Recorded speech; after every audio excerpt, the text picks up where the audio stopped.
మళ్ళా వాతావరణ శాఖోళ్ళు చెప్పుకొస్తూనే ఊరు. ఇప్పటికే ఆగం అవుతుర్రా, అస్తవ్యస్తం అవుతుర్రా. ఆనదేవుడా, ఇంత ఇంత చేస్తేవి, ఇంత పాపం ఒడిగట్టుకుంటున్నావు, ఎందుకు ఇట్లా పగబట్టినవు, ఎందుకు ఇంత కక్ష కట్టినవు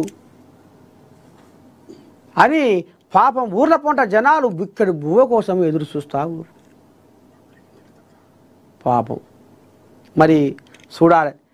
ఇక మళ్ళీ రేపు ఇంకెంత దారుణము, రేపు ఇంకా ఎంత కష్టాలు కన్నీళ్ళు. సెప్టెంబర్ 3న మళ్ళీ బంగాళాఖాతం మళ్ళీ అల్పపీడనం రాబోతుంది అనేది కూడా మరి అనుకొస్తుర్రు. మరి సర్కారు కూడా దీని మీద మరి పెద్ద మనిషి రేవంత్ అయ్య కూడా అధికారులను అలర్ట్ చేసిండు. లక్షల ఎకరాల్లో పంట, ఆరుగాలం పంట, రైతన్నల ఆరుగాలం చేసే పంట ఆగానికి వచ్చింది. మొత్తం నీట మునిగింది, కొట్టుకపోయింది. పంట చేనుల మీదంగా మట్టే కనబడుతుంది. పెద్ద పెద్ద బ్రిడ్జిలు తెగిపోయినాయి, రోడ్లు అది లెక్కేలేవు. బాబా ఇప్పటికే తెలంగాణ సంసారము ఎత్తుకోలు మొత్తుకోలు సంసారం, ఎత్తుకోలు మొత్తుకోలు సంసారం. ఏం చేద్దాం, ఎట్లా చేద్దాం, వచ్చే ఆదాయం లేదు.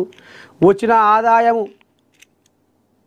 తీసిన గంధం బుడ్డకు జాతలేదు అన్నట్టు వచ్చిన ఆదాయం అసలు ఇంకా తెరలు సంసారము.